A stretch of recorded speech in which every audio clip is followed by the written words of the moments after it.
warahmatullahi wabarakatuh, Bapak Ibu semuanya.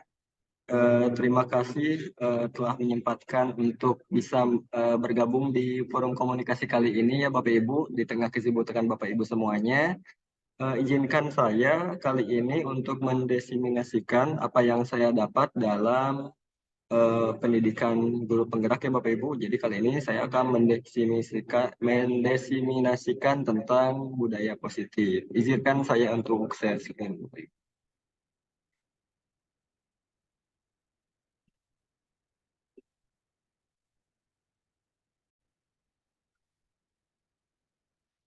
Bapak Ibu semua, apa share screen-nya sudah tampak? Sudah Pak Idis. Ya. Baik, izin melanjutkan Bapak Ibu semuanya. Eh, Ya, untuk kali ini saya ulangi lagi, saya akan mendefinisikan tentang modul 1.4, yaitu tentang budaya positif. Yang sebelumnya Bapak Ibu mungkin tidak usah perkenalan ya, karena mungkin Bapak Ibu semuanya sudah mengenal saya eh, di sekolah. Jadi kita langsung saja masuk ke materinya Bapak Ibu semuanya.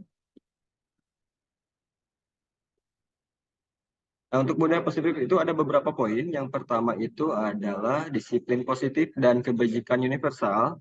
Yang kedua, motivasi, hukuman, dan penghargaan restitusi. Yang ketiga, keyakinan kelas. Yang keempat, kebutuhan dasar manusia dan dunia berkualitas. Yang kelima, 5 posisi kontrol. Dan yang keenam, yaitu tentang segitiga restitusi. Mari kita bahas dulu untuk poin yang pertama, yaitu tentang budaya positif. Jadi, budaya positif itu merupakan perwujudan dari nilai-nilai atau keyakinan universal yang diterapkan di sekolah. Budaya positif di sekolah tidak dapat diciptakan secara instan, Bapak Ibu. Jadi, dalam penerapan budaya positif di sekolah diperlukan tuntunan dan tauladan dari seorang guru. Jadi, untuk pembuatan budaya positif ini kita tidak bisa memaksakan murid untuk memaksakan suatu murid itu untuk mentaati peraturan tanpa adanya suatu kesepakatan dan tentunya tanpa adanya kesepakatan kelas, intinya seperti itu ya Bapak. Jadi kita itu intinya harus menjadikan contoh bagi murid-muridnya. Nah, tujuan dari disiplin positif adalah menanamkan yang eh, motivasi yang ketiga pada murid-murid, yaitu untuk menjadi orang yang mereka inginkan dan menghargai diri sendiri. Di sini tertutup ya bawahnya Bapak Ibu. Mohon maaf, kita langsung lanjutkan saja. Kebajikan universal, poin-poinnya yaitu yang pertama ada cinta Tuhan dan segenap ciptaannya, kemandirian dan tanggung jawab, kejujuran atau amanah, diplomatis, hormat dan santun, dermawan, suka menolong dan gotong royong, percaya diri, kreatif dan pekerja keras, kepemimpinan dan keadilan, baik dan rendah hati, serta toleransi, kedamaian, dan kesatuan. Nah, ya, poin yang selanjutnya adalah motivasi, hukuman, konsekuensi, dan restitusi. Jadi di sini ada 3 motivasi perilaku manusia nih Bapak Ibu. Jadi untuk yang pertama ini adalah untuk menghindari ketidaknyamanan atau hukuman. Nah biasanya misalkan siswa nih biasanya taat pada aturan itu biasanya misalkan salah satu poinnya yaitu untuk menghindari hukuman. Misalkan contohnya siswa mengerjakan tugas, berarti takut misalkan dimarahi gurunya, misalkan seperti itu. Atau misalkan eh, siswa datang terlebih pagi misalkan karena takut misalkan dimarahi oleh kesiswaan misalkan seperti itu. Jadi ada poin-poin ya intinya yang tujuannya adalah untuk menghindari ketidaknyamanan atau hukuman. Nah, untuk yang selanjutnya ini adalah untuk mendapatkan imbalan atau penghargaan dari orang lain. Nah, ini biasanya motivasinya contohnya misalkan gini, karena yang saya rasakan sekarang siswa itu akan anggaplah akan protes atau akan menuntut ketika misalkan siswanya bukan siswanya nilainya itu kurang gitu. Mungkin seperti itu ya Bapak Ibu. Jadi yang saya rasakan ini apa ada suatu tuntutan atau intinya untuk mendapatkan suatu imbalan nilai tersebut ya. Jadi ada suatu motivasi. Nah, untuk yang selanjutnya adalah untuk menjadi orang yang mereka inginkan dan menghargai diri sendiri dengan nilai-nilai yang mereka percaya. Nah, untuk yang poin yang ini itu merupakan suatu kesadaran dari diri sendiri ya, tanpa yang intinya berbeda dengan poin-poin selanjutnya yang dia melakukan itu karena takut dihukum, atau dia melakukan itu pengen ada penghargaan atau pengen dipuji atau pengen punya nilai yang lebih tinggi misalkan. Nah, kalau untuk yang ini lebih ke diri dalam lebih ke dalam diri mereka masing-masing. Jadi sudah menyadari pentingnya dari mentaati misalkan peraturan atau misalkan ya intinya lebih ke kesadaran diri sendiri sih, seperti itu ya untuk poin yang ketiga ini. Jadi dia misalkan datang ke sekolah misalkan tidak terlambat atau tepat waktu karena dia bukan karena takut dimarahi atau bukan karena pengen dipuji, karena siswa tersebut sudah tertanam rasa tanggung jawab atau sudah terbiasa dengan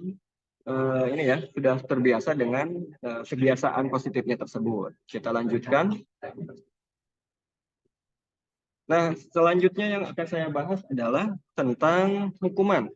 Jadi untuk hukuman itu biasanya bersifat sepihak, tiba-tiba dan tidak berupa kesepakatan.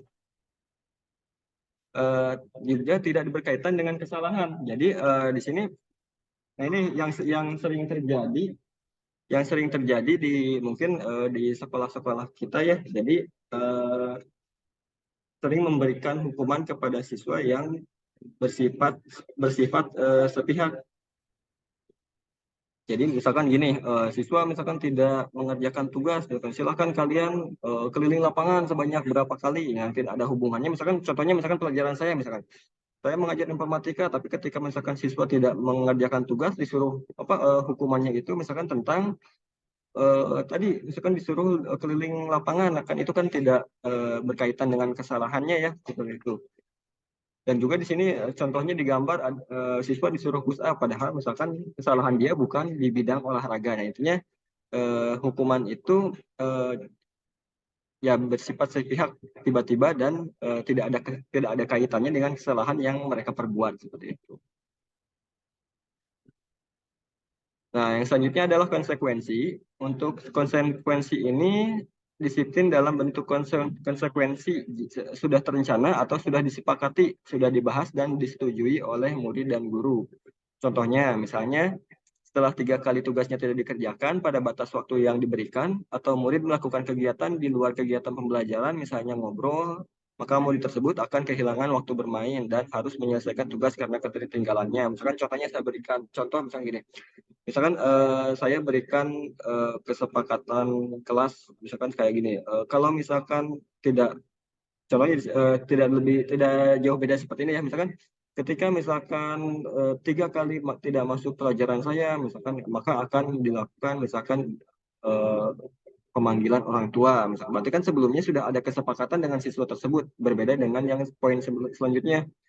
Jadi ketika siswa tersebut melakukan suatu kesalahan, maka dia sudah tahu apa yang menjadi konsekuensinya atau apa yang akan dia terima, mungkin seperti itu ya. Untuk selanjutnya, nah selanjutnya adalah restitusi. Jadi untuk restitusi itu adalah proses menciptakan kondisi bagi murid untuk memperbaiki kesalahan mereka sehingga mereka bisa kembali pada kelompok mereka dengan karakter yang lebih kuat. Bisa disebutkan Gosen 2004 ya.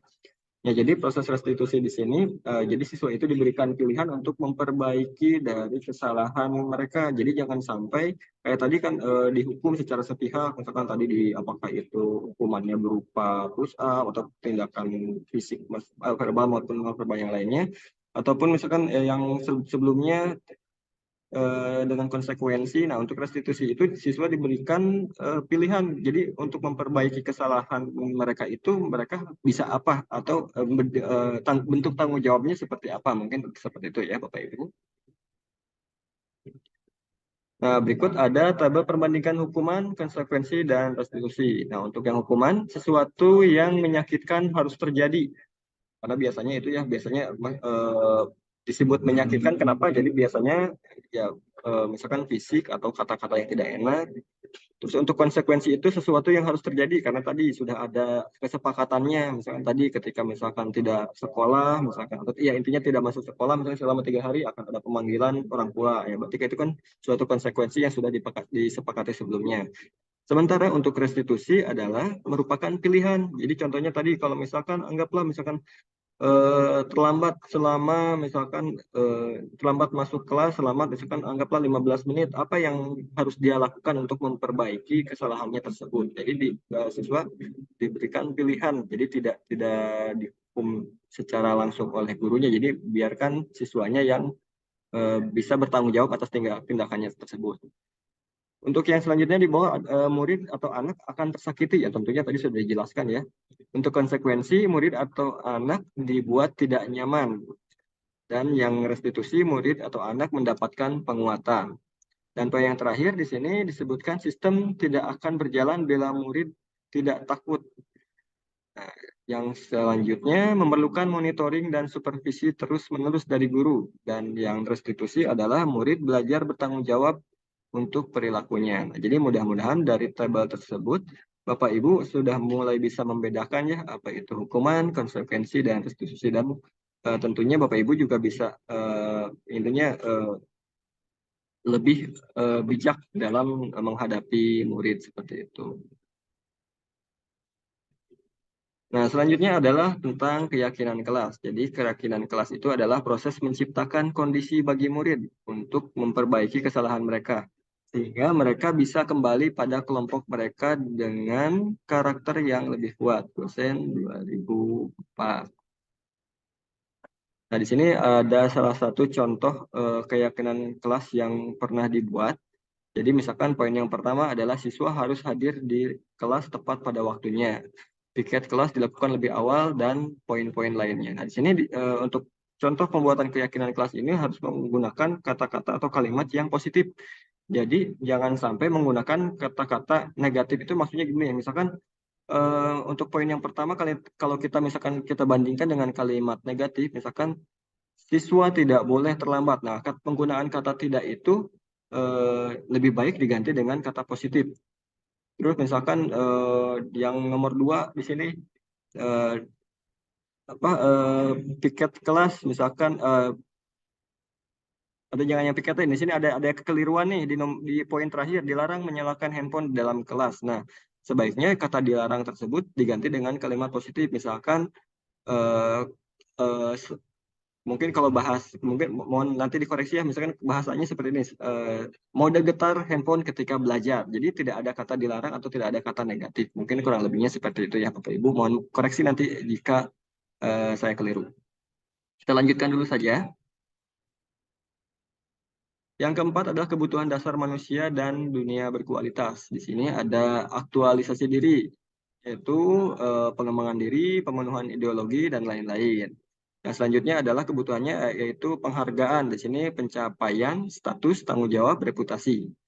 Untuk sosial ada afeksi, relasi, keluarga, rasa aman, ada keamanan, keberaturan, stabilitas, dan yang terakhir ada fisiologis, yaitu makan, minuman, tidur, pakaian, dan lain sebagainya.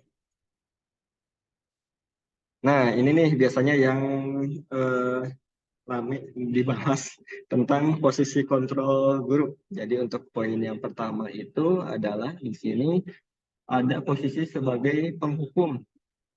Jadi untuk penghukum itu seorang penghukum bisa menggunakan hukuman fisik maupun verbal.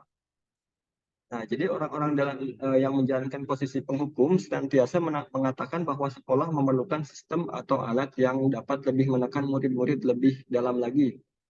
Nah, biasanya guru yang menerapkan posisi menghukum itu kata-katanya kayak gini, misalkan, patuhi aturan saya atau awas. Nah, jadi ada bersifat ancaman ya, Bapak Ibu.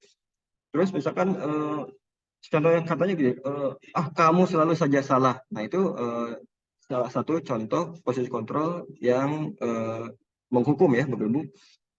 Nah, jadi ciri-cirinya itu biasanya gitu. Nah, mungkin Bapak Ibu mohon maaf ya kalau ada yang merasa biasanya nada suaranya itu tinggi, bahasa tubuhnya itu misalkan matanya melotot sambil nunjuk-nunjuk juga ya sebetulnya. Nah, jadi hasil dari eh, posisi kontrol menghukum itu ini apa? Kemungkinan murid itu akan marah dan mendendam atau bersifat agresif. Bisa jadi sesudah kembali duduk, murid tersebut akan mencoret-coret bukunya atau meja tulisnya. Nah, sekarang banyak kan ya Bapak Ibu, meja di bangkunya suka dicoret-coret, atau bahkan nggak di meja aja, mungkin di tembok-tembok juga. Nah, mungkin Itu adalah salah satu dampak dari posisi kontrol yang tadi ya Bapak Ibu. Nah, atau mungkin yang lebih parah lagi, misalkan pulang sekolah ternyata Bapak Ibu pas mau pulang, jok motornya sudah disobek-sobek, mungkin ya lebih parahnya lagi seperti itu.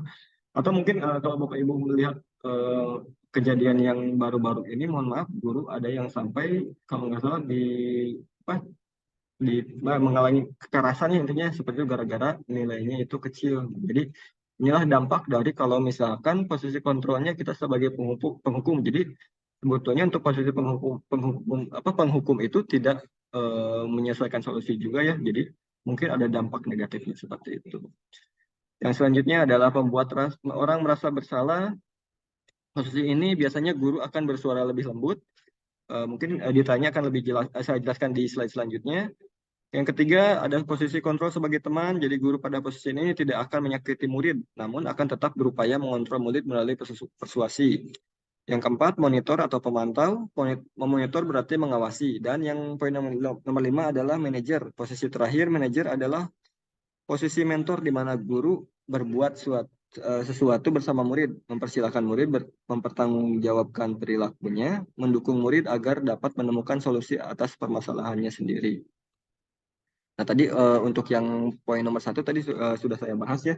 Kita lanjut untuk posisi untuk yang poin nomor 2 yaitu pembuat merasa bersalah. Nah, ini pada posisi ini biasanya guru akan bersuara lebih lembut. Pembuat rasa bersalah akan menggunakan keheningan yang membuat orang lain merasa tidak nyaman, bersalah atau rendah diri.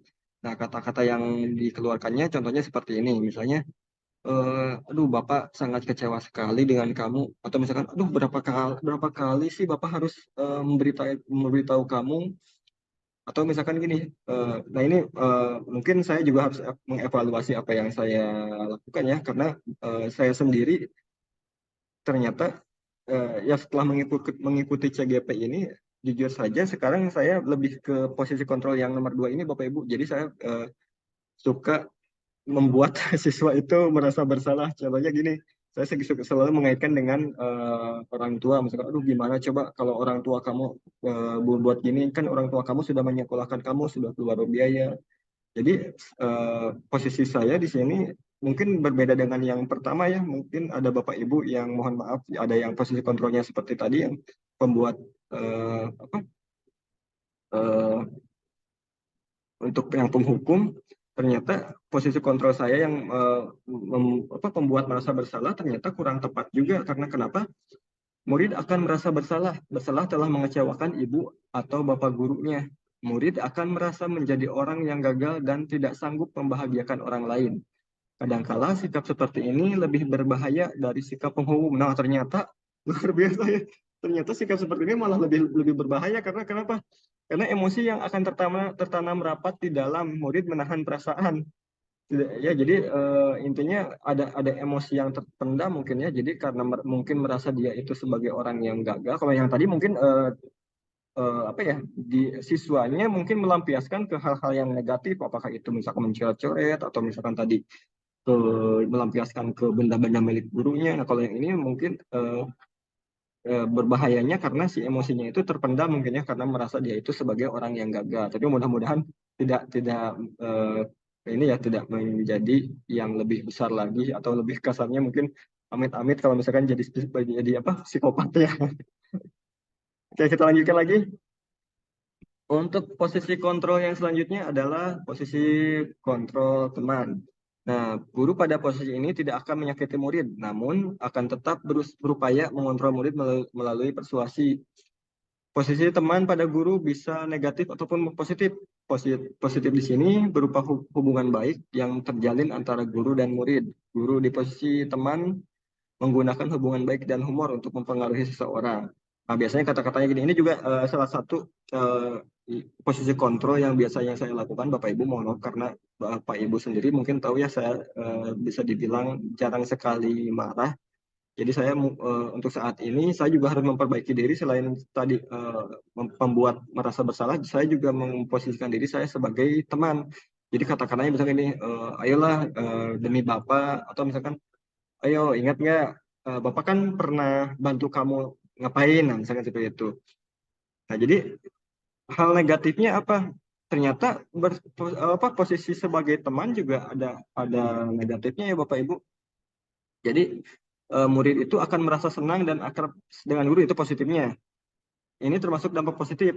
Hanya saja di sisi negatifnya murid menjadi tergantung pada guru tersebut. Bila ada masalah, dia merasa bisa mengandalkan guru tersebut untuk membantunya. Akibat lain dari posisi teman, jadi si siswa tersebut akan berbuat sesuatu bila yang menyuruh itu adalah guru tersebut, dan belum tentu berlaku pada guru yang lainnya. Inilah yang bisa menyadarkan saya, Bapak Ibu, pantas aja misalkan siswa-siswa tersebut ternyata baik-baik terhadap misalkan pada saat pelajaran Bapak Ibu, misalkan Bapak Ibu menyebut, ini mah jarang masuk kelas saya, tapi ternyata kok faktanya di kelas saya mah suka masuk. Nah ternyata ya itulah dampak dari posisi kontrol sebagai teman ya. Jadi ternyata di balik ada posisi positifnya, ternyata ada negatifnya. Jadi positifnya tadi gitu, jadi kita bisa mengendalikan karena kedekatan kita, karena kebaikan kita. Tapi sisi negatifnya ternyata bukan berimbas pada saya, mungkin imbasnya pada guru-guru yang lain ya. Jadi dia hanya nurut pada guru yang mereka anggap sebagai teman saja. Jadi kalau guru lain, kalau tidak dianggap teman atau bahkan dianggap musuh, mereka tidak akan menurutinya seperti itu, Pak Ibu. Kita lanjutkan. Yang nomor 5 adalah manajerial. Nah, untuk posisi manajer ini eh,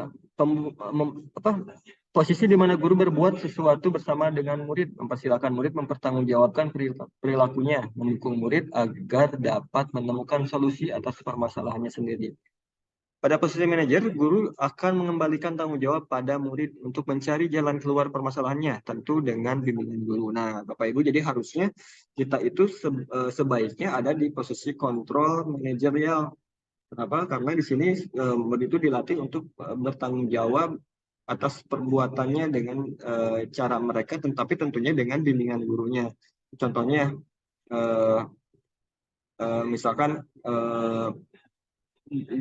dibalikan ininya, misalnya gini, siswa itu dikaitkan dengan pertanyaan, misalkan kamu tahu nggak peraturannya apa, atau kamu tahu nggak apa yang kamu lakukan itu baik atau benar, atau misalkan kamu tahu nggak konsekuensinya seperti apa. Nah misalkan kalau kamu misalkan sudah berbuat seperti itu, untuk memperbaikinya atau untuk ya sebagai rasa tanggung jawab kamu mau ngapain nih. Nah jadi siswa itu diberikan pilihan, tidak seperti poin-poin sebelumnya ya.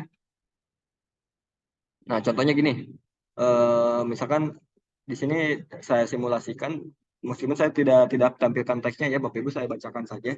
Jadi misalkan di sini ada suatu kejadian, misalkan gurunya ngomong, Adi, tahu tahu kamu jam berapa kita mulai? Kata Adi, tahu Pak. Kata gurunya, kamu terlambat 15 menit. Kamu tahu nggak konsekuensi yang harus dilakukan bila terlambat? Nah, Adi karena ditanya seperti itu, dia sadar poin apa yang dia langgar. Maka Adi menjawab, paham Pak, saya harus tinggal kelas pada jam istirahat nanti dan mengerjakan tugas ketertinggalan saya. Nah, kata gurunya, ya benar, nanti pada saat jam istirahat, kamu harus tetap di kelas dan menyelesaikan tugas yang tertinggal tadi. Saya tunggu. Nah, jadi eh, si murid itu memahami konsekuensi yang harus dijalankan karena telah melanggar salah satu peraturan sekolah. Guru tidak menunjukkan suatu emosi yang berlebihan ya, jadi sewajarnya saja. Dan selanjutnya murid tetap dibuat tidak nyaman yaitu dengan harus tinggal di kelas pada waktu jam istirahat dan mengerjakan tugas. Dan di sini guru tetap harus memantau murid pada saat mengerjakan tugas di jam istirahat karena murid tidak bisa ditinggal seorang diri. Nah, ini ya. Kita lanjutkan Bapak Ibu. Nah, poin yang keenam adalah penerapan tentang segitiga restitusi. Yang pertama ada menstabilkan identitas, yang kedua adalah validasi tindakan yang salah, dan yang ketiga adalah menanyakan keyakinan. Nah, untuk segitiga restitusi ini tadi terbagi menjadi tiga ya Bapak Ibu. Jadi tadi sudah dibahas, jadi menstabilkan identitas, validasi tindakan yang salah, dan menanyakan keyakinan. Nah, bagian dasar dari segitiga bertujuan untuk mengubah identitas anak dari orang yang gagal karena melakukan kesalahan menjadi sukses. Anak yang melanggar peraturan karena sedang mencari perhatian adalah anak yang sedang mengalami kegagalan. Kalau kita ingin ia menjadi reflektif, maka kita harus meyakinkan si anak dengan cara mengatakan kalimat-kalimat ini. Misalkan berbuat salah itu tidak apa-apa, atau misalkan tidak ada manusia yang sempurna, misalkan seperti itu ya. Jadi dia dinetralisir, lah, istilahnya seperti itu. Nah, untuk sisi yang kedua, validasi tindakan yang salah. Jadi setiap tindakan kita lakukan dengan suatu tujuan, yaitu memenuhi kebutuhan dasar. Kalau kita memahami kebutuhan dasar, apa yang mendasari sebuah tindakan, kita akan bisa menemukan cara-cara paling efektif untuk memenuhi kebutuhan tersebut. Restitusi tidak menyarankan guru bicara ke murid bahwa melanggar aturan adalah sikap yang baik. Tapi dalam restitusi, guru harus memahami alasannya. Nah, jadi untuk yang validasi tindakan salah itu, jadi kita juga jangan langsung menghukum gitu aja ya. Jadi jangan sampai kita, contohnya gini deh, misalkan ketika ada siswa yang di sekolah kita ada peraturan kan harus sepatu hitam harus sepatunya harus hitam semuanya Bapak Ibu. Jadi jangan sampai kita tidak menanyakan alasannya karena apa, kita tiba-tiba langsung merampas sepatunya. Nah, ternyata itu kurang tepat ya Bapak Ibu. Jadi harusnya kita juga selain menyamarkan identitas, kita juga harus validasi kenapa siswa tersebut tidak menggunakan sepatu hitam seperti itu ya. Nah, untuk sisi yang ketiga adalah menanyakan keyakinan. Jadi anak akan siap untuk dihubungkan dengan nilai-nilai yang dia percaya dan berpindah menjadi orang yang dia inginkan. Nah, pertanyaan-pertanyaannya misalkan contohnya gini, kamu gimana ya? Atau mungkin nanti setelah ini ada sesi ini ya, mungkin Bapak Ibu bisa bisa menambahkan ya. Misalkan gini, contohnya untuk menanyakan keyakinan itu, kamu tahu nggak, misalkan peraturan di sekolah itu seperti apa? Misalkan kita kaitkan ke yang tadi ya, misalkan ke siswa yang tidak menggunakan sepatu hitam. Nah, kita tanya dulu, kamu tahu nggak peraturan di sekolah kita itu apa? Misalkan kalau misalkan siswanya menjawab, oh iya Pak, harus pakai sepatu hitam. Nah, baru kita misalkan apa ya lanjut ke pertanyaan-pertanyaan berikutnya. Jadi jangan sampai kita itu langsung menghukum, langsung ambil sepatunya ya seperti itu. Atau misalkan kalau ada siswa yang kesiangan, jadi jangan kalau menurut segitiga rasis ini, jadi jangan sampai kita langsung mengeksekusinya ya. Jadi kita juga harus tahu akar permasalahannya seperti apa, dan juga kita juga harus menanyakan. Barangkali mungkin dia tidak tahu, mungkin itu ya peraturan di sekolah harus datang jam 7. Nah, kita juga harus harus menggali informasi seperti itu ya. Jadi tidak tidak langsung mengeksekusi, menghukum anak ya seperti itu. Baik, nah sebelum masuk ke sesi tanya jawab atau diskusi, Bapak Ibu, saya punya suatu tampilan. Mohon izin saya menampilkan suatu video, Bapak Ibu. Di sini ada penerapan tentang segitiga restitusi. Sebentar, Bapak Ibu.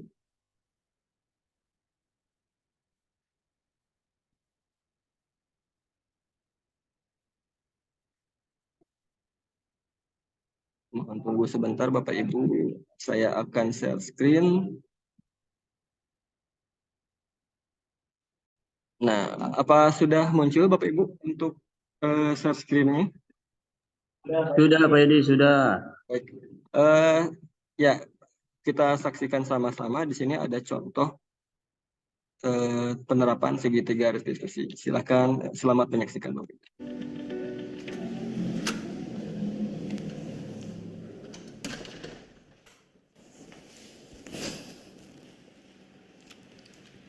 Siang Sarah. Siang, Pak. Sudah lama nggak ketemu Sarah. Kenapa hari ini ada di sini? Kesel, Pak. Kesel banget. Masa aku dikatain tukang fitnah, Pak? Ya aku marah lah. Aku balik ngatain Eka di depan kelas. Kesel banget. Oh begitu. Ya pasti kamu marah dan kesal. Bapak juga akan marah apabila ada yang menuduh Bapak seperti itu. Kemudian pada saat itu kamu mau melakukan apa? Ya saya langsung ngatain Eka lah, Pak. Kesel banget. Saya bentak-bentak dia depan teman-teman lain. Oh begitu. Pasti kamu melakukan seperti itu karena suatu alasan tertentu bukan? Iyalah, masa saya diam saja, Pak? Ya saya bela diri lah. Masa saya dituduh tukang fitnah? Ya wajar lah. mempertahankan harga diri itu sesuatu yang penting buat kamu. Untung kamu tidak bertindak lebih gegabah lagi, hanya membentak-bentak. Iya, Pak. Untung saya masih bersabar dan hanya membentak saja. Sudah gemes padahal, saya pasti bela diri lah. Ya pasti ya, tapi kamu memilih untuk tetap bertahan dan bersabar. Kamu memilih untuk tidak berbuat lebih parah lagi, bukan? Iya.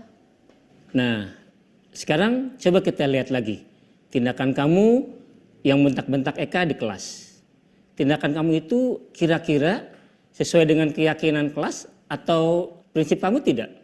Enggak lah, Pak. Capek, Pak, jadi pemarah. Jadi keyakinan atau prinsip mana yang kurang sesuai dengan keinginan kamu? Ya, saya sebenarnya sangat menghargai orang lain. Mungkin saat itu saya menjadi emosi, jadi tidak menunjukkan sikap itu. Kamu meyakini tidak? Menghargai orang lain itu penting buat kamu. Yakinlah, Pak. Iya, setuju. Kita harus saling menghargai. Namun, ada juga keyakinan yang kita sepakati yang perlu kita jalankan apabila kita sedang marah, bukan? Ya saya bisa lebih proaktif, mulai dengan diri sendiri. Saya bisa jadi lebih bersabar, mengambil waktu jeda untuk berpikir mau apa selanjutnya. Kira-kira kamu bersedia memperbaiki masalah ini tidak? Bersedia, Pak.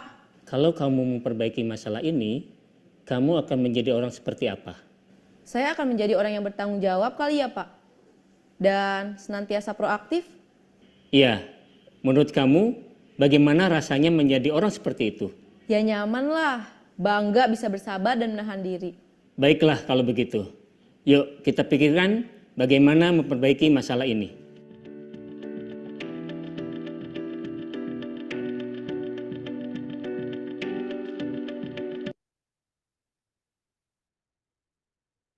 Nah, baik Bapak Ibu. Nah, setelah menyaksikan tayangan berikutnya, ya ternyata Bapak Ibu semua apa sudah melakukan hal yang sama atau belum nih? Nah, jadi tadi sudah kita lihat ya, jadi yang asalnya orang tersebut bisa dibilang emosi, bisa diredam oleh si Bapak tersebut ya, karena dia merasa dihargai, merasa istilahnya emosinya itu diredam dan dipikirkan solusi bersamanya seperti itu. Nah, untuk sesi selanjutnya, baik Bapak Ibu mungkin ada pertanyaan atau ada yang mau menanggapi, silakan Bapak Ibu. Saya mau berbagi itu aja ya Pak Yudis, berbagi kisah Boleh, boleh Pak Irfan. mengenai segitiga restitusi. Sebenarnya sebelum kami atau saya mengetahui yang namanya segitiga restitusi itu, sebagian besarnya sudah dilaksanakan gitu ya, di apa istilahnya tuh di kegiatan di sekolah gitu. Cuman apa istilahnya itu, posisi urutan yang tadi Pak Yudis jelaskan itu tidak beruntun gitu. Yang awalnya kan memvalidasi identitas, apa identitas gitu, menanyakan identitas, terus keyakinan dan lain-lainnya.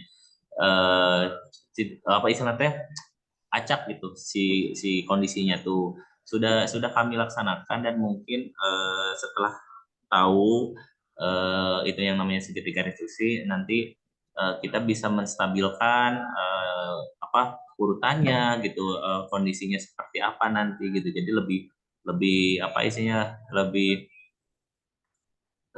lebih baik lah gitu dalam penerapannya gitu setelah mengetahui segitiga restitusi ini gitu Pak Yudis. Terima kasih Pak Yudis.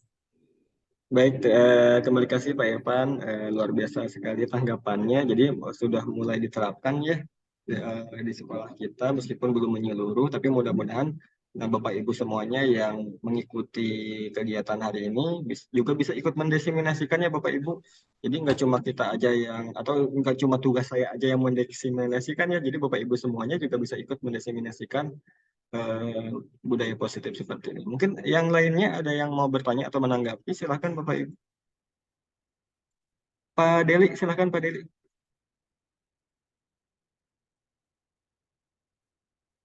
Ya, terima kasih Pak Yudis. Aduh, sangat menarik sekali. dari penjelasan Pak Yudis ini, terutama tadi di bagian video langsung kena gitu Pak. Dan meskipun kan itu sebagai cuman ulasan video gitu ya.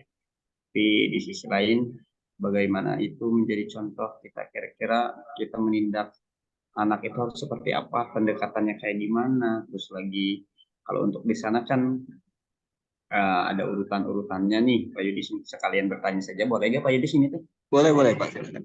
Oh iya, ya gitu kan tadi juga sih sebetulnya kalau untuk masalah apa permasalahan anak ini kan beragam ya Pak Yudis ya, beragam, terus lagi anak-anak kan sebetulnya kasusnya bukan dari ruang lingkupnya di kelas saja ataupun tindakan-tindakan dari luar.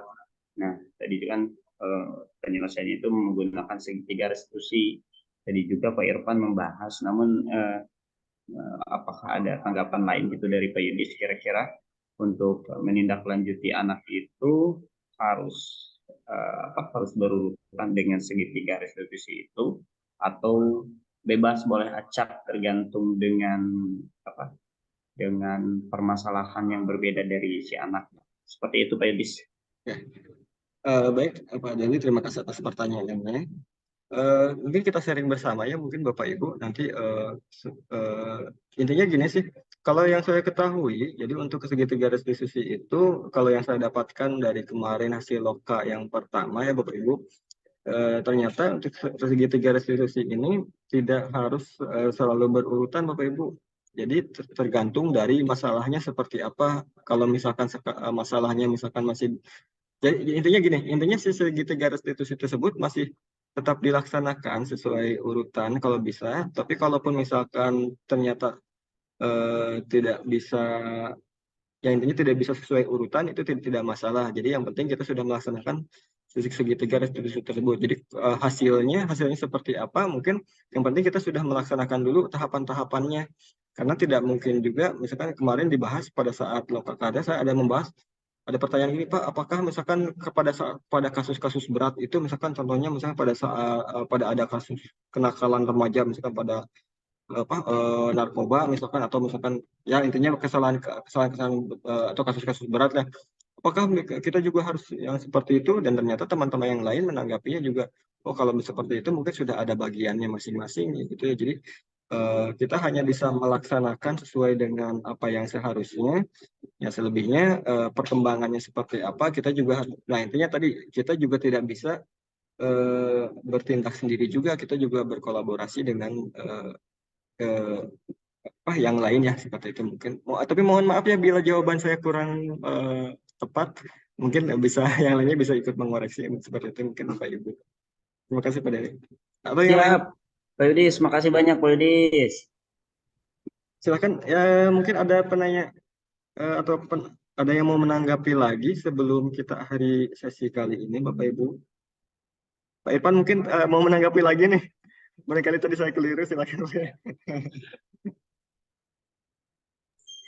Sudah apa ini kesimpulan apa gimana Pak? Tadi barangkali saya misalkan ada yang keliru tentang segitiga restitusi. Sudah Tadi baik kan, Pak, sudah apakah cukup jelas. Tadi kan udah diberikan contohnya juga seperti apa tata pelaksanaannya dari yang tadinya biasanya saya selalu tidak mengurut gitu ya. Tapi setelah tadi melihat video yang Pak Yudis tayangkan, saya jadi tahu gitu alurnya seperti apa, secara praktik baiknya seperti apa dari segitiga restitusi. Udah sangat baik Pak Yudis, luar biasa, hebat sekali Pak Yudis ini. Saya doakan menjadi orang hebat, jadi pengawas sekolah, kepala sekolah Pak Yudis.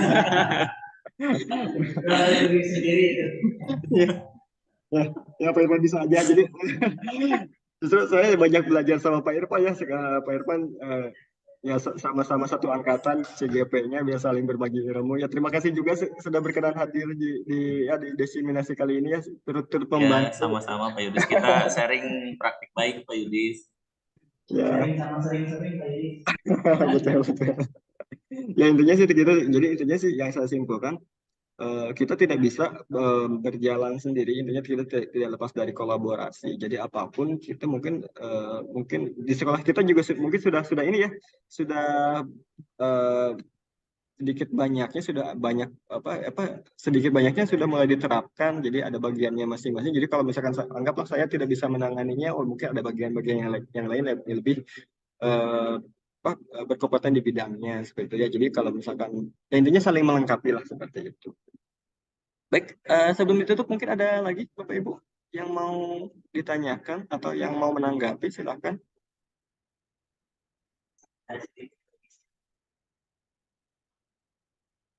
Bapak Ibu ada yang mau atau mau di raise hand dulu? Silakan raise hand dulu aja atau mau langsung menanggapi boleh.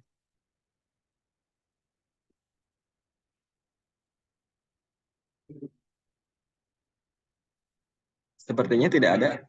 Oh, Pak Dela sudah raise hand ya? Oh, ada sekarang ada. Sebentar Pak, kayaknya. Halo Pak Dela. Pak Dela kayaknya sinyalnya menghilang nih.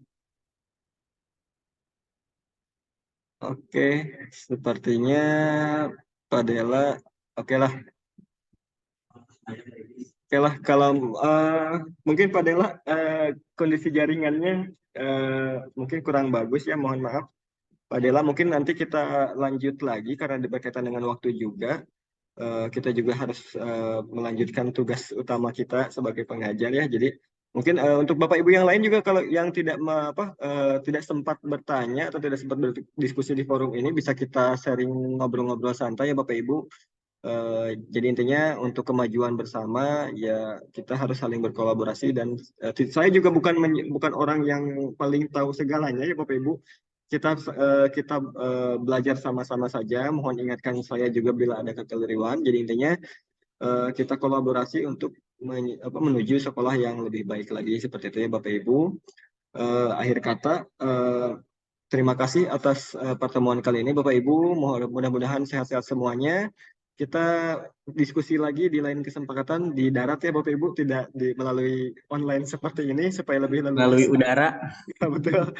Ya, mungkin seperti itu aja Bapak Ibu ya. Terima kasih. Saya akhiri. Assalamualaikum warahmatullahi wabarakatuh. Turun Pak Yudi. Salam Pak Yudi, satu Hebat. Saya doakan jadi kepala sekolah Pak Yudi. Semangat pengawas. Yang dicita-citakan menjadi kepala sekolah bisa terwujud. Baik. Amin. Ya. Assalamualaikum warahmatullahi wabarakatuh. Perkenalkan, nama saya Denny Kurnia Mulo. Saya sebagai guru mata pelajaran Bahasa Sunda. Setelah saya mengikuti kegiatan destinasi budaya positif, keyakinan kelas dan segitiga restitusi yang dilaksanakan oleh Bapak Yudis, saya lebih paham dan mengerti mengenai penerapan budaya positif.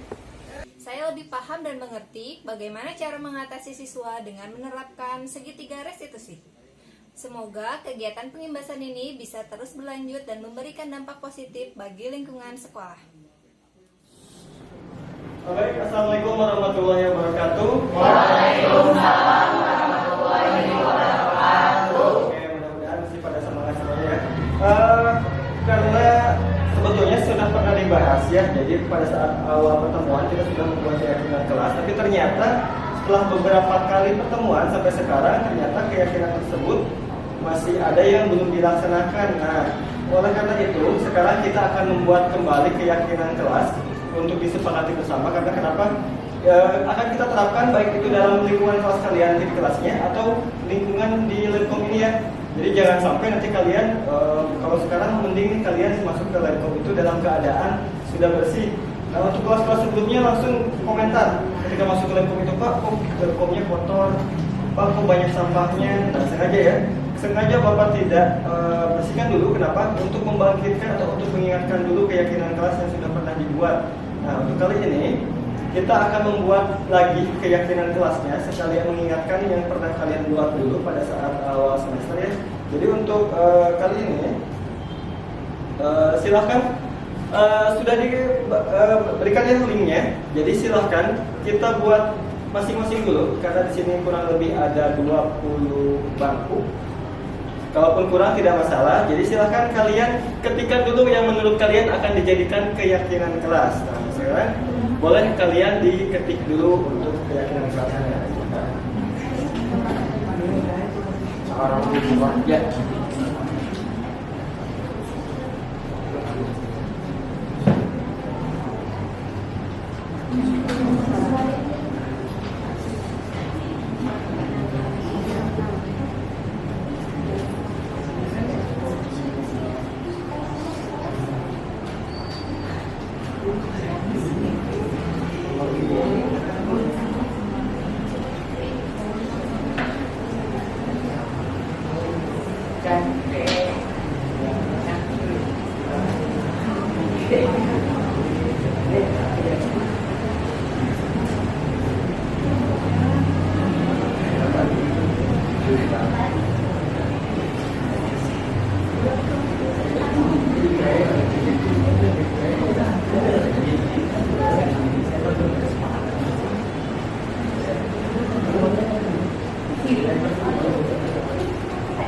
Oke, contohnya misalkan yang pertama, jangan ngomong kasar di kelas. Nanti kita akan sepakati bersama ya. Yang tidak disetujui akan kita hapus, dan yang disetujui akan kita ini lagi, perhalus lagi. Oke.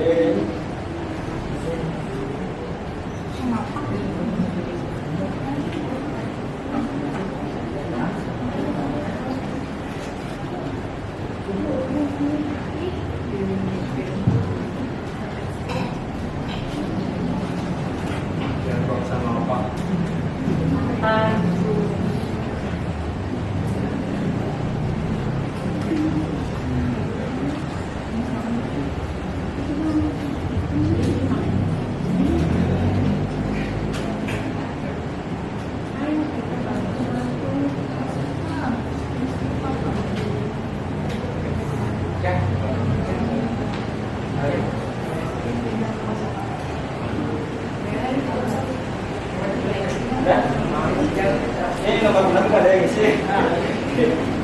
Gak apa-apa kalau nggak ada yang isi kita geser aja. Atau yang lain kalau ada yang tambahkan lebih di sini.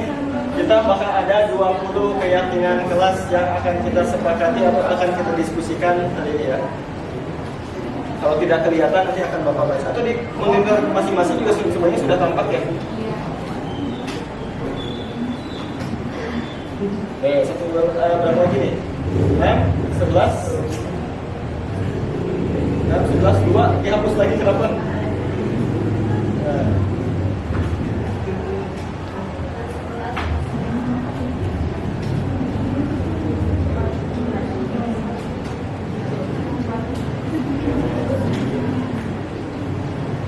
Sudah? Oh, kan dihapus lagi. Kenapa berubah pikiran ya? Bisa ada berarti. Ayo yang lainnya, ayo jangan dihapus-hapus. Kita akan bahas sekarang yang tadi tinggal 2, sekarang jadi bertambah aja nih.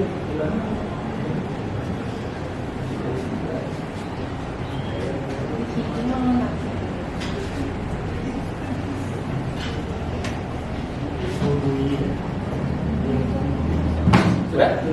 Kita bahas deh.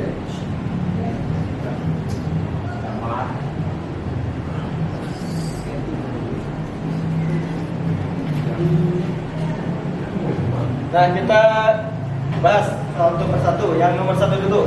Yang pertama adalah jangan ngomong kasar di kelas. Ini setuju atau enggak? Setuju. Jadi kita tetapkan nomor 1. Yang nomor 2, tidak dianjurkan memakai sepatu di dalam kelas. Setuju. Setuju. Kenapa setuju? Kotor, tentunya kebersihan ya. Jangan ada sampah di kelas.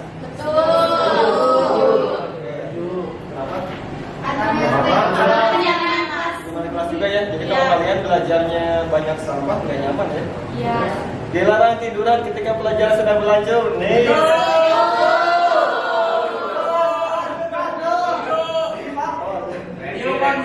Ya, nanti kita sepakati bersama. Berarti ini setuju ya, jangan ada tiduran ketika pelajaran sedang berlangsung ya kan, ini kesopanan juga ya.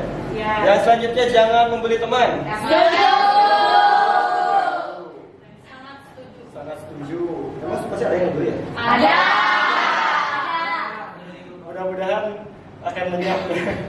Selalu kompak, ini pasti. Pasti. Amin. Amin. Tapi setuju nggak? Setuju.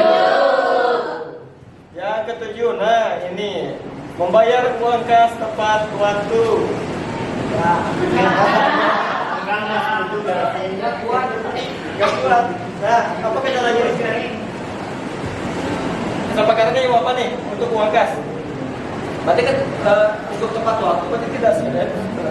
Untuk tepat waktu berarti kan kalian belum menyetujuinya. Berarti pengennya gimana nih? Membayar ketika ada uangnya.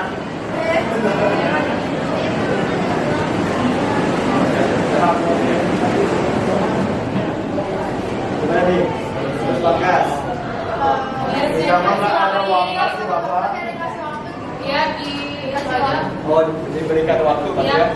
Berarti kita revisi untuk uang Atau kas. paling ataupun diganti menjadi kalau misalkan ada mau bayar liburan gitu.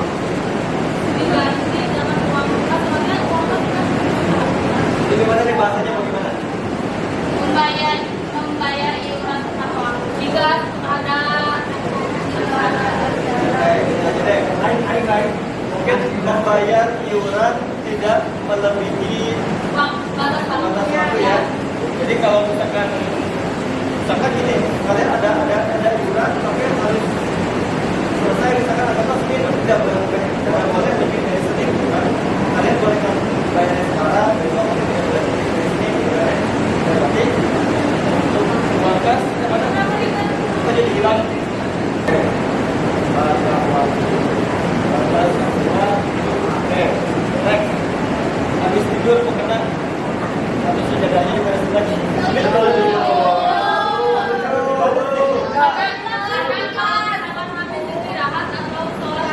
banyak yang tiduran pakai sejadah atau mukena, terus ada guru jarang diberesin. Tapi apa ya? Habis tidur coba sejadah. Oke lah, kita karena pada setuju nggak apa-apa. Karena kan ini namanya juga kesepakatan kelas ya kayaknya dari kelas. Meskipun ini harusnya tidak ada setuju. Nggak apa-apa karena ini sepakati. Oke. Next, jangan lupa sholat original tuh. Jaga hati tuh. Kalau di hati, ini kok bisa lalu di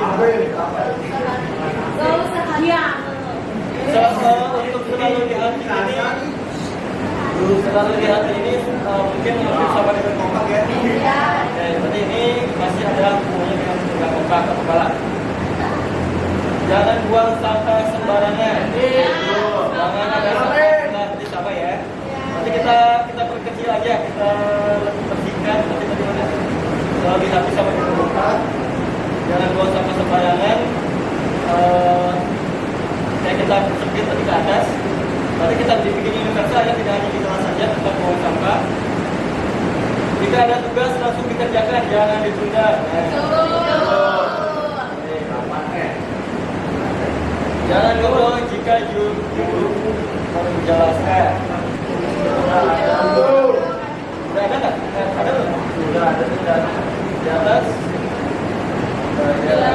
Jangan kamu kata di kelas. Oke. Jangan ngobrol aja dulu. Oke. Jangan bentak-bentak. Lebih karena pasar. Oke, nanti kita akan gabungkan ke nomor 1. Kita akan ganti nanti bahasanya ya. Ya, ini lebih ke ucapan ya. Oke, kita samakan. Seperti bunyi barang Setuju. Jangan suka bunyi barang. Ada nggak poin di atas? Ada.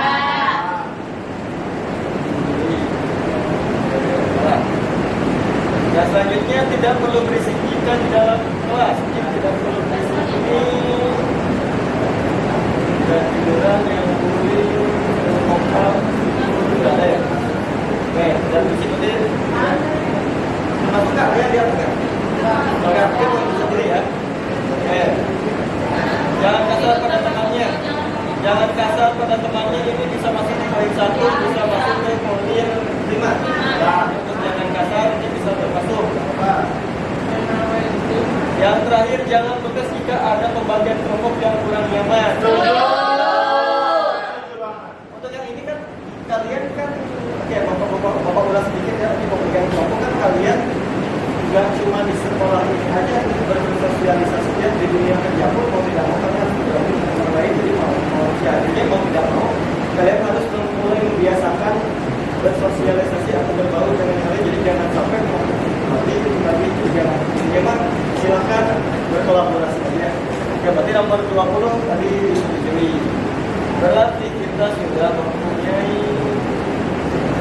berapa?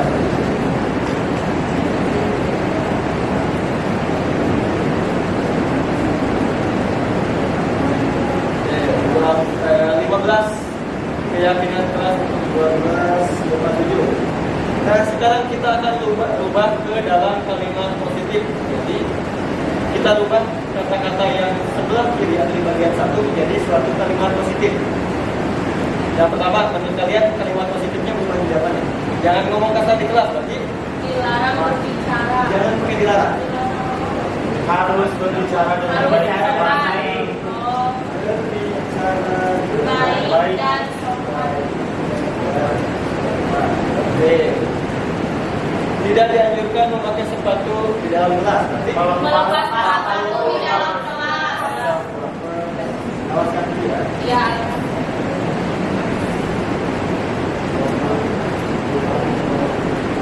Nah, jangan ada sampah di kelas. Buang sampah pada Nah, tadi ada yang membersihkan mana? di hapus. Ada ya? Ya, tadi Oke, berarti apa nih? buang penjaga.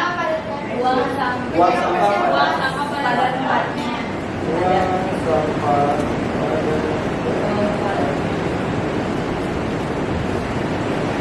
Jangan menghitmat. Harus saling menyayangi, menghargai guru, menghargai teman. Bully teman. Dilarang tiduran ketika pelajaran sudah kelar. Oh iya. Oh jangan tiduran ya betul. Jangan tiduran. Menghargai guru yang sudah menjelaskan. Kayak menghargai Menghargai guru. Yang sudah menjelaskan. guru.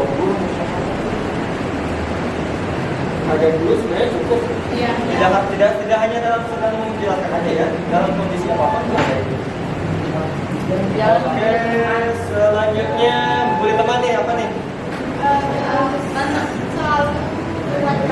Saling merangkul. Saling merangkul. Saling merangkul.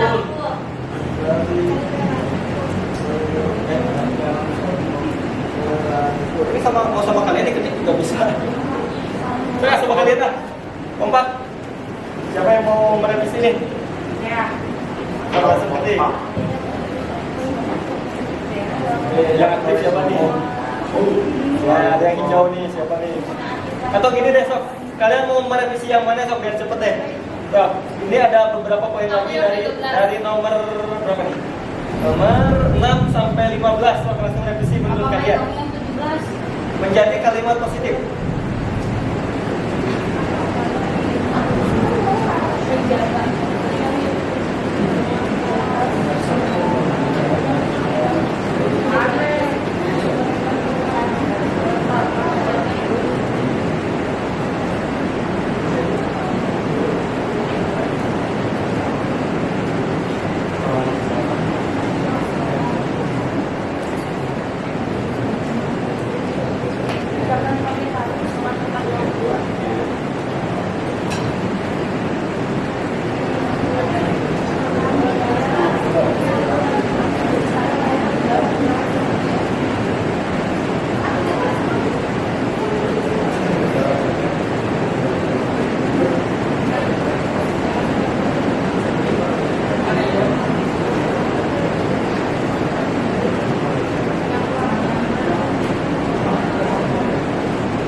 Ya kalau memang sekiranya menurut kalian kayaknya jadi double dihapus aja.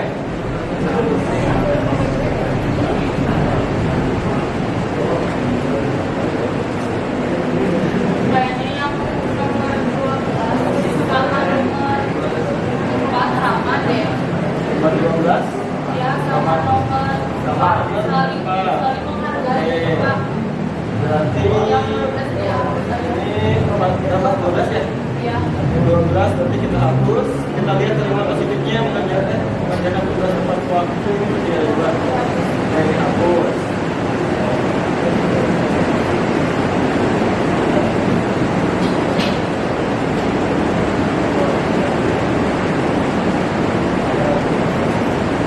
Untuk nomor 5 dan 6 sebetulnya ini bisa digabungin.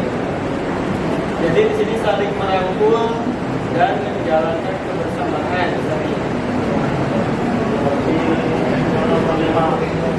Yang mau dihapus yang mana nih? Yang 6. Nah, ini bisa digabung. Jadi intinya saling merangkul. Jadi kompak itu dalam hal kebaikan ya. Jadi ini bukan kalau hanya selalu kompak aja, ini terlalu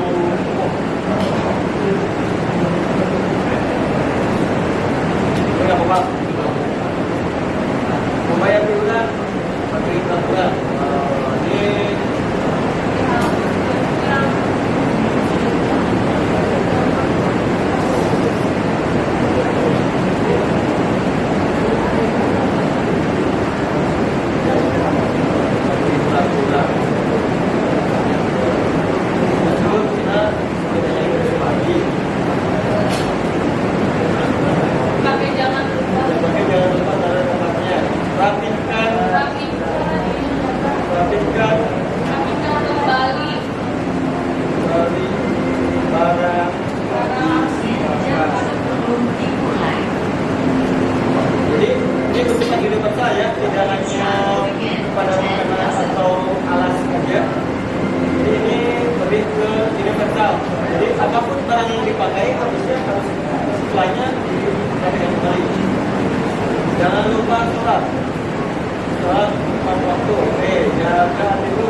kalimat positif ini bisa ini, kalimat positif salah ya. Misalnya ada tentang keramlan, lepas kaki ini lebih ke ini, mentaati peraturan, bisa mentaati peraturan. Terus menghargai guru itu lebih ke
dapat memahami poin-poin apa saja yang akan kalian dapatkan.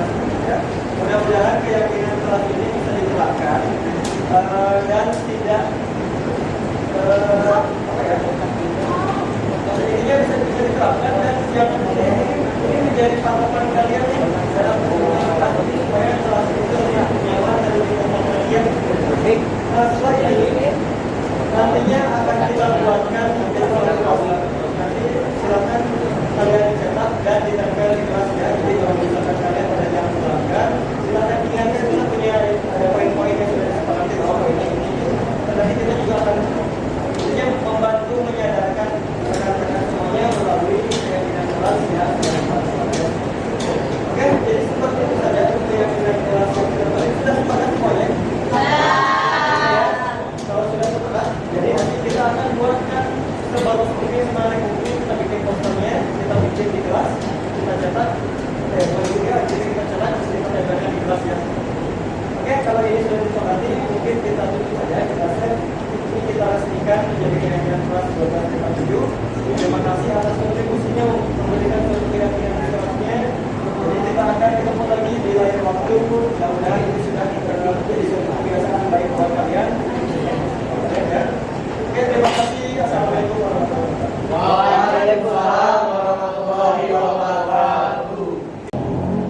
Assalamualaikum warahmatullahi wabarakatuh. Halo, perkenalkan nama saya Vanessa.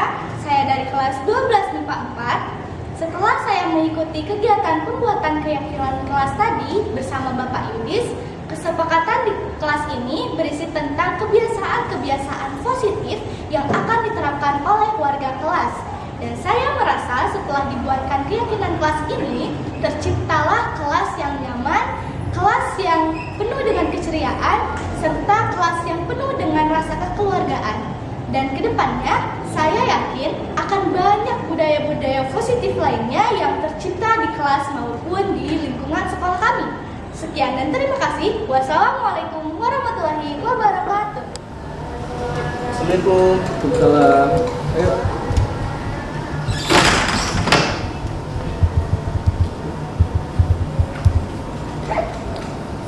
Sakit sehat.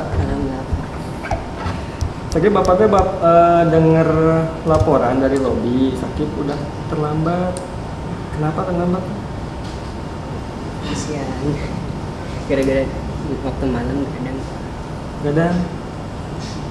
Kenapa? Emang ngapain begadang kenapa nih? karena habis ngerjain tugas. Terus belum ngantuk jadi main game. Kayak kebablasan gitu udah jam ke-12. Jadi yang benar ngerjain tugas atau main game nih? Dua-duanya. Jadi Dua-duanya. habis main game. Nah, habis ngerjain tugas kan belum ngantuk jadi main game. Habis ngerjain tugas, belum ngantuk, lanjut main game, 12 sampai tengah malam. Iya, kebablasan. Jadi pagi-paginya kesiangan. Tadi rumah di mana? Di Jangan deket dong. Iya. Nah, jadi kesiangan tuh salah nggak sih? Salah sih. Salah. Kalau peraturan sekolah gimana? Masuk jam 7. Masuk jam 7. Sekarang, bukan sekarang, berarti udah berapa kali sih kita dari kesiangan? 3 kali. Udah 3 kali. Nah, sementara kan di sekolah kita kalau sudah 3 kali, apalagi sampai 5 kali, nanti kalau misalkan sakit besok terulang lagi sampai 5 kali, mungkin nanti akan ada pemanggilan orang tua ya. Jadi Bapak hargai tadi sakit kalau misalkan sudah mengerjakan tugas, tapi malah setelah mengerjakan tugas malah jadi main game sampai larut malam, jadi besoknya kesiangan. Nah, tadi juga sakit udah ini ya udah menyadari bahwa hal tersebut salah, berarti perlu diperbaiki ya. Kira-kira ada solusi nggak gimana nih supaya besok nggak kesiangan lagi? Ngerjain tugasnya lebih awal dan jadi waktu main game dikurangi, jadi waktu jam 10 waktu tidur bisa dipakai tidur. Jadi nanti esokannya nggak kesiangan. Jadi intinya mah pintar-pintar ngatur waktu aja ya. Selain itu ada usaha lain nggak nih supaya nggak kesiangan? Orang itu ada orang tua yang lain atau bisa ngebangunin? Udah Bisa dibangunin minta tuh, tapi udah dibangunin tapi Iya. ternyata masih susah bangun susah juga. bangun. Nah, Bapak punya solusi nih supaya sakit nggak kesiangan, supaya mungkin ya. Ini soalnya sama Bapak diterapin di diri Bapak sendiri. Jadi sakit nanti coba aja install di Play Store, ada aplikasi namanya ini. Tapi Bapak ini bukan promosi aplikasi ya. Coba deh install Alarm Extreme. Nah, jadi kalau misalkan sakit susah dibangunin sama orang rumah, kalau Bapak menerapkannya ini menggunakan alarm ekstrim. Kenapa? Karena di situ kita pagi-pagi itu si alarmnya bakal nyala dan nggak bakalan mati kalau misalkan kita belum menyelesaikan tantangannya. Misalkan Bapak pilih, misalkan tantangannya itu adalah hitungan. Jadi kalau misalkan hitungannya salah, si alarmnya nggak bakal berhenti. Nah, kalau menurut Bapak itu bakal efektif. Jadi mau tidak mau kita pas bangun itu harus ngitung ya.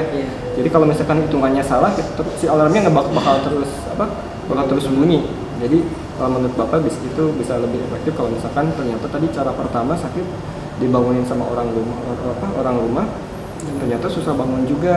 Sampai sepatu juga hari ini nggak hitam ya. Iya, karena buru-buru. Nah, jadi untuk kali ini nggak apa-apa lah, semuanya juga pernah, yang lain juga sama ya, pernah melakukan kesalahan yang sama. Pokoknya mah intinya dari sakit mungkin mau memperbaiki ya. Jadi intinya mah pintar-pintar mengatur waktu aja.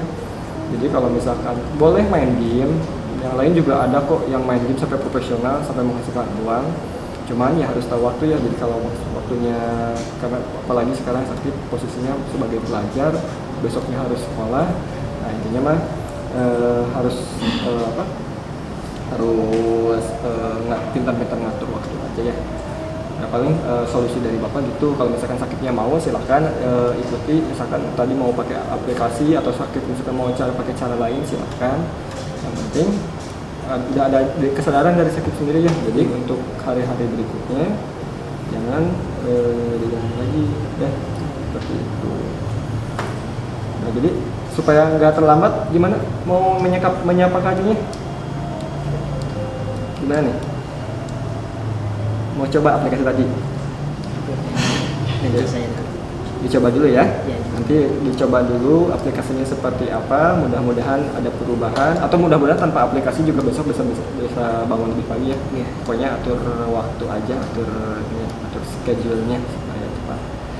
Gitu aja ya. Pokoknya jangan terlambat lagi, karena sakit juga tadi udah tahu kan ya aturan sekolah. Jadi jam 7 itu gerbang udah tutup. Jadi ya sebisa mungkin bangun dan juga datang ke sekolah lebih awal. Gitu ya. Terus sekarang boleh kembali ke kelas ya, jangan diulangi lagi kesiangannya. Belum Pak. Yuk.